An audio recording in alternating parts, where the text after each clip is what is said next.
We're in the kitchen with the American Culinary Federation. My name is pastry chef Rocio Fukuda, and today I have Executive Chef Sean Fountaine, who's with me cooking some pork. Welcome, and thank you for being in the show. Thank you for having me.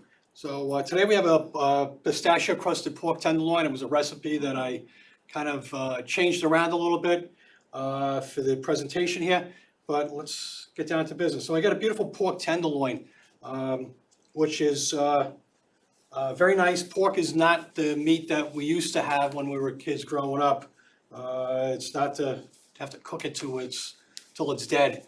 But the thing when you get a pork tenderloin, you usually get 2 in a package, and it's nice and clean, but you get some fat in here, and you also get a little piece of silver skin. And which I like to do is get that cut off, because it's not very pleasing to the palate when you bite into it. Okay.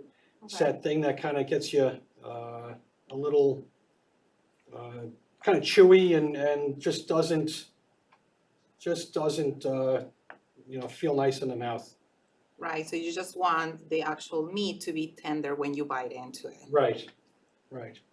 So I'm just going to clean this stuff up here. And what I do is, instead of throwing the stuff out, I'm just going to get scraped a little bit. Mm-hmm. And then I'm going to cut it like this. Beautiful. Into 3, 2, 3, 4, 5, and 6. Now I got some little scraps here. What I'm going to do with the scraps is I'm going to just take those scraps and I'm going to pop them into this. And I'm going to use them for a sauce. So okay. I have my pork tenderloin medallions here.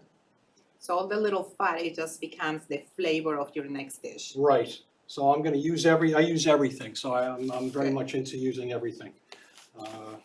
So we have over here, we have some gonna let these hang out here a minute. Mm-hmm. And I have some shallots. I have some butter. Butter gives flavor to everything. And it also adds, helps to thicken it, which we're going to see later on a little bit. Okay. Just put a little butter into the pan here. And then I'm going to take my shallots. I'm just going to give them a rough chop, because I'm going to strain these out later on. I don't need to have these any particular, anything really in particular kind of specific cut or anything like that, because they're all going to get strained out as we go. All right. All right. So it's just basically to get all the flavors together. Right. Here. Okay. All right. So we got that. I have some thyme. Some thyme sprigs that I'm going to pop in there. Just going to break that all up a little bit. To just give that herby. I love flavors, yes. Right. I love thyme. Thyme is something that we have a garden up at the on the rooftop, and we use thyme. We grow thyme, we grow tarragon, nice. And several different herbs that we use for your own dishes. For our own dishes at the Atlantic yes. to do all the banquets. This is awesome. Over here, so let them cook. Let them sweat a little bit. And let that go a minute. So then. So I know you have like so many events there, and you're in charge of everything, being the executive pastry chef there. Yes. So we have a catering operation. We also have a restaurant in the back. We have a cafe, a quick serve cafe for the people who attend the aquarium. Mm-hmm. So it's a busy, crazy, fun type of place that we have going on. The aquarium is beautiful. I've been there so many times already, and I bet all those dinners that you serve there, it will be like with a nice view. I've been there for 23 years, and I'm still excited to walk into the place. It's such a beautiful place to go, and there's still fish that that have been there for a long time that I still don't know are there. Yeah, more than 23, that's a lot of time. Yeah. So I have Madeira wine. It's a nice wine. It's a sherry type wine. I'm gonna add, I got about 3 ounces. I'm gonna add some now. And I'm gonna save some a little bit for later on when we finish the sauce. Okay, so All right. you're just gonna let it simmer I'm gonna there? let that simmer down, and then I have some stock. Use some beef stock. If you're using the stock from home that you're getting from like you buy a stock. Ready-made, okay. Get the no sodium. 'Cause, Okay. you don't want to add. You don't want extra salt in there. You want to add the salt yourself. It can get because we're gonna reduce this down. Oh, okay. All right. And Right, if you reduce the other one, it just reduces and leave the salt there. Right, it makes it saltier. So I'm gonna just put that off to the side there. Mhm. All right, and we're gonna get to our celery, root celery. I'm gonna do a root celery puree. Root celery is an interesting thing. It's not the same celery that we normally get for, that goes in our chicken salad. We chop off a chicken salad, a tuna salad. It's actually a different variety. It's a root. It's a root vegetable. Okay. It's similar in flavor. What I like to do is when I do this, I'll take off the top and I'll take off the bottom. And then, just like anything, I'll just peel it Okay. with a peeler. I never got to cook with that. I do not know how to do it, so now I'm learning. I'll probably try it when I get home. All right, and for the magic of television, I have one right here, or a half of one right here. We're gonna use this. The recipe that we have that we'll post with the video at some point, we'll have, it'll be for 4 people. All the ingredients will be there. A quarter of one of these is plenty for you. So it So- has like a lot of flavor. Yes, Okay. So you don't want that extra more because then it will take the flavor from the other ingredients that you actually put in there. well, if when we do this,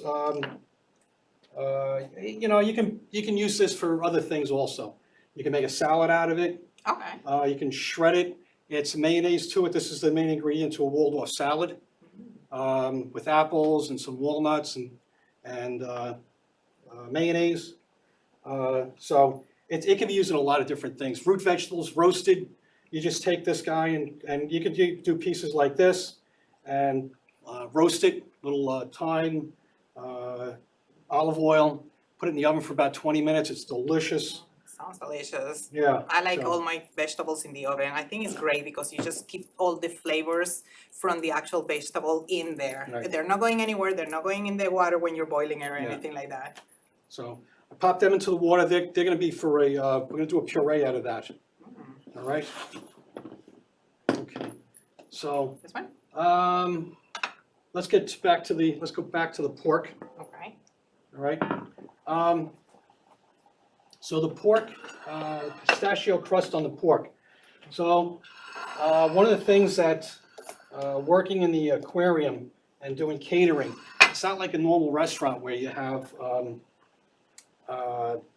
where people can see what's on the menu and come in and say, well, I don't want this or I don't want that. You get, Okay. you They only get get to limited choices on that. And gluten-free has been something that's been crazy. Yes.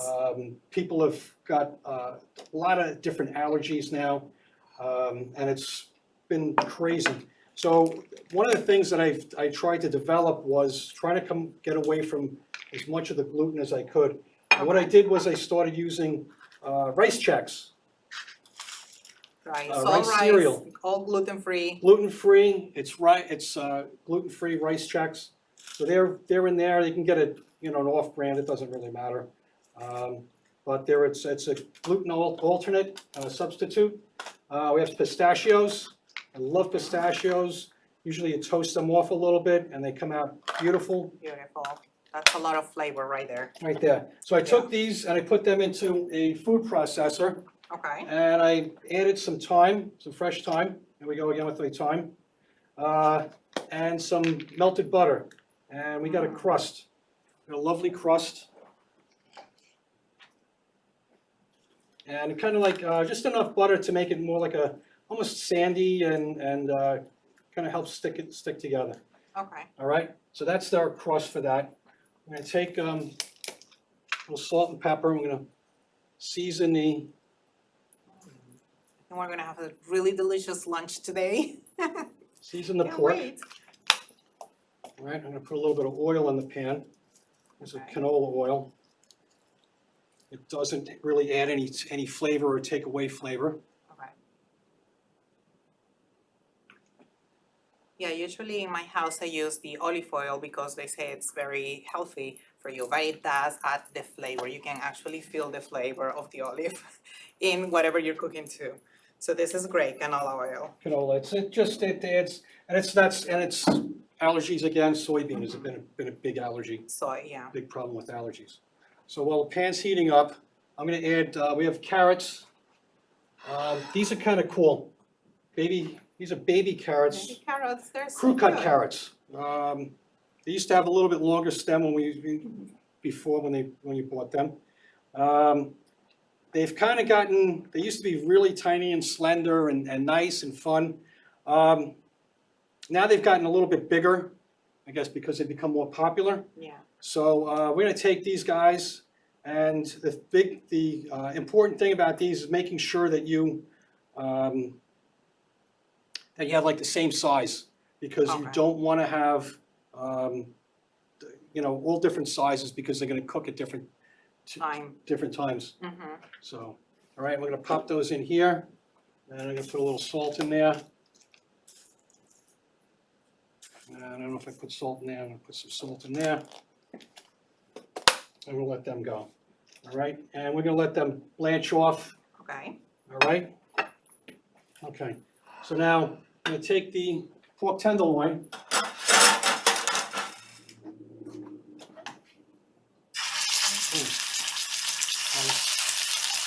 So you just browning the meat on both sides for a little bit. Right. So I'm gonna brown it. Well, the American Culinary Federation is, we're an organization that promotes the profession of chefs through education. We try to educate children on healthy eating, and just be there in the community. We get together usually once a month, and we try to, through demonstrations, we try to learn and networking. It's a great opportunity to, especially for younger chefs looking to Learn more. learn more. Yeah. Yeah, especially that you can network with most of the people in the food industry. So it's not just for chefs specifically, but you can do any other places that actually works with within the food industry, right?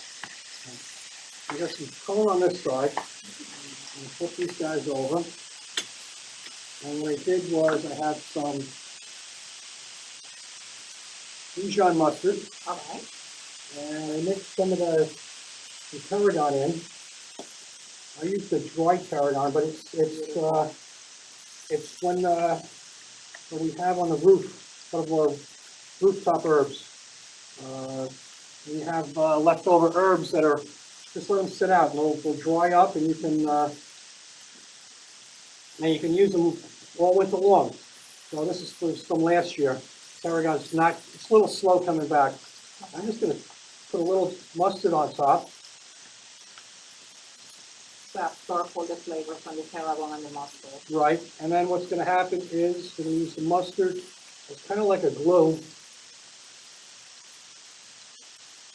And I love the fact that you are actually growing your own vegetables in the rooftop. I mean, you're reusing the rooftop for something, and then you are basically doing some organic ingredients in there, right? Right.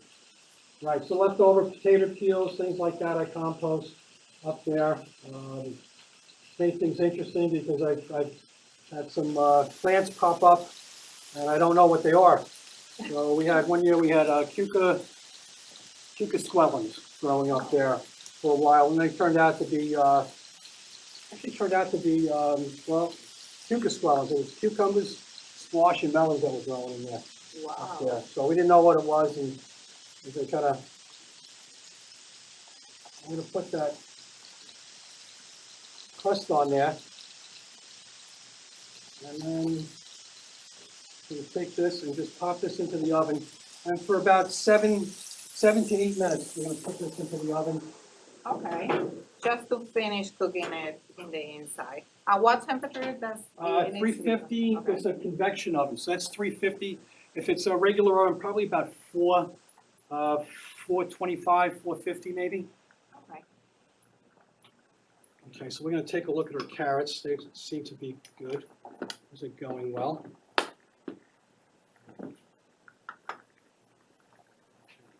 That's here, get that out of the way.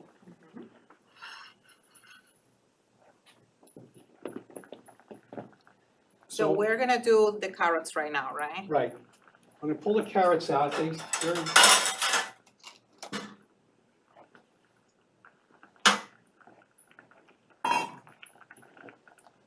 lovely there.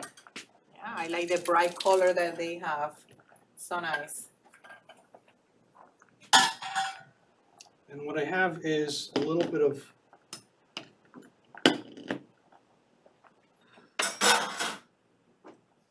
sauce is going. I have a little bit of butter. Okay.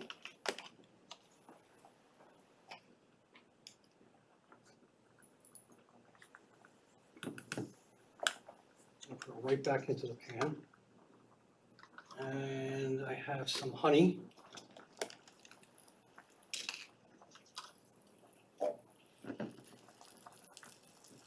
That's an interesting flavor because you have the saltiness from the butter and then you're adding some honey, which is sweet. Gives it a nice glaze to it. Yeah. And then I have a little brandy. And what I'm gonna do is usually I flame the brandy, but this time I'm just gonna add a little bit at a time so it cooks off a little bit. There's a lot of alcohol in brandy. Yeah. So we don't want that flame right here. So we don't need it's only a little bit, and it's just enough to loosen up the honey. Okay. And it has the flavor as well. And you can see it's kind of getting a nice Yes. glaze there. And what I'm gonna do is I'm gonna put these carrots back in here. I'm gonna let these finish up in that. And they're gonna have a nice glazed, honey glaze to them. Yeah, beautiful. They're already shiny. Really, really nice. And I'm gonna move this over here. And I'm gonna turn this.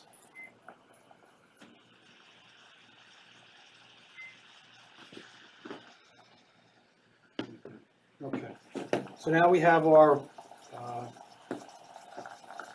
root celery, and it's getting nice and soft here. Now, It smells really good. all right, and this is a very simple way of doing it. I'm just going to take it out, strain it.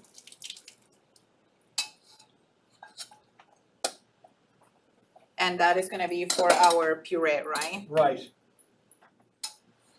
So this is an alternative to potatoes. Okay. People are against potatoes now.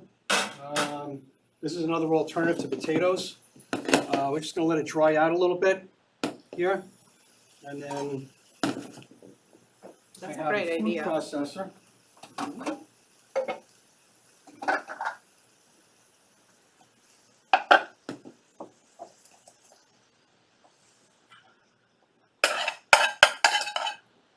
So once they're cooked, you just put it in the food processor. Do you put all the seasonings in there as well, or does? I'm just gonna use a little salt and pepper, Okay. and I have some heavy cream and butter. Wow. So it gives all that creaminess to the mash. Yes. We'll just put it back here. Just clean up a little bit.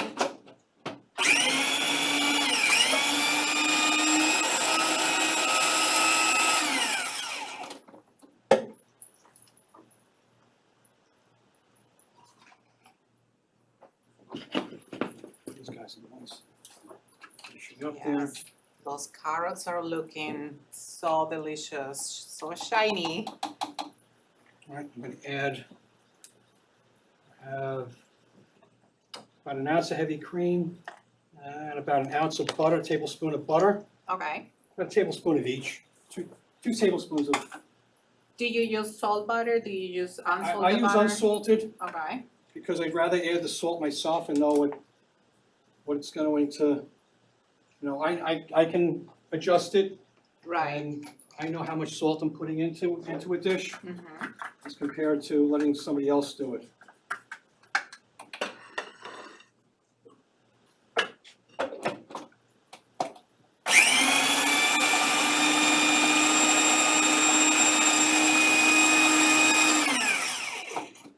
There you go, correctly.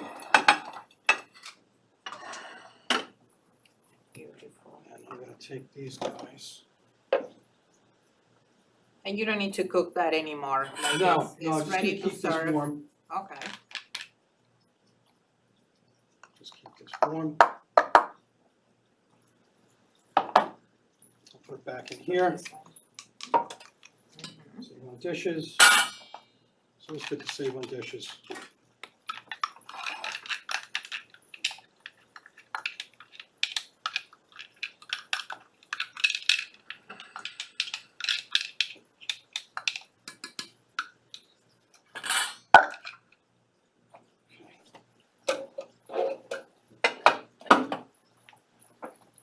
So now we're gonna go back to our sauce.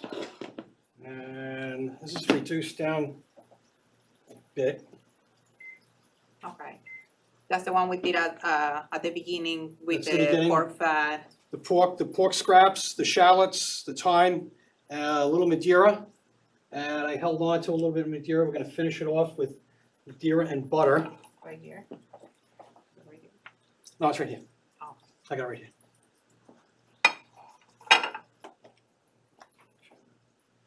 And then I have my salt, pepper. Mhm. I'm gonna taste this. Smells so good. It's always good to taste your food as you're cooking. Yeah. Because you actually want to taste all the salt that you put in and the flavors and what needs to be adjusted. Always know when when you're seasoning and what you season. I'm gonna take a little bit of,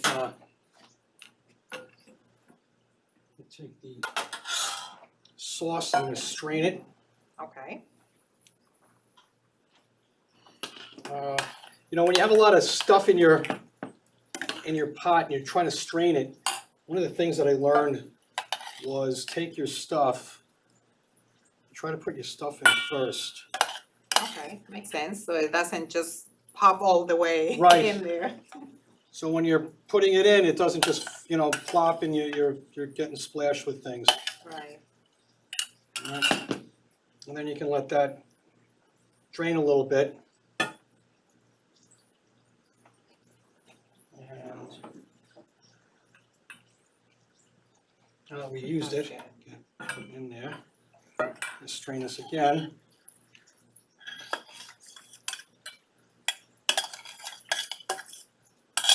Beautiful. All right, and we got a nice sauce that we're gonna finish off here. Sauce. Yeah. And all the flavors, like just concentrated there. Yes. We'll let that go a little longer. Carrots looking good. Mhm. And clean as you go. Nice, very nice. Over here, through the magic of television, we have a beautiful pork. Ooh, that looks delicious. It kind of brown on top a little bit. Right, the butter helps the crust brown up Mhm. in there. And the pistachios as well. Right. And that gives a like little crunch to it. I'm gonna take the butter, I'm gonna put the butter into the sauce. Whisk that in. Mhm. What the butter's gonna do is it's gonna help to give it body and thicken it up.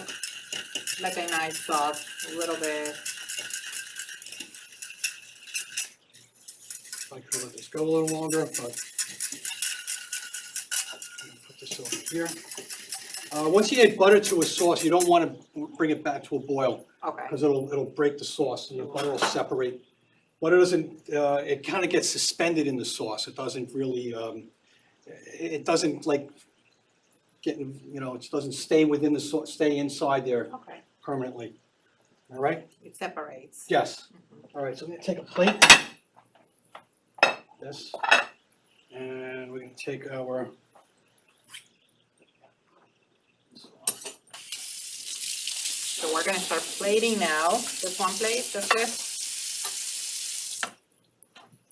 I'll probably do two. Next plate.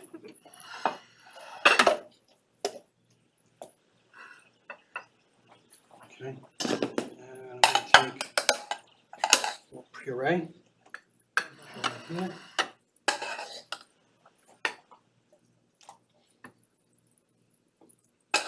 Beautiful. How is the flavor comparing to the mashed potatoes? Is it like You're gonna get very strong? you're not gonna get the potatoey flavor, but you're gonna get like a The celery celery flavor Okay. more. So. Put one here like this. And one here like that. beautiful plating?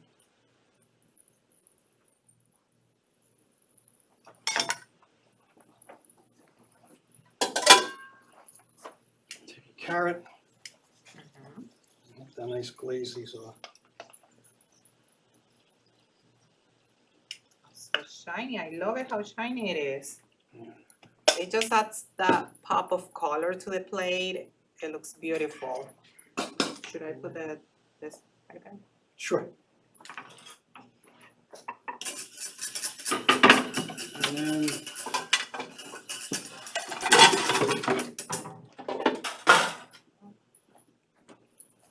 Beautiful dish. and the sauce.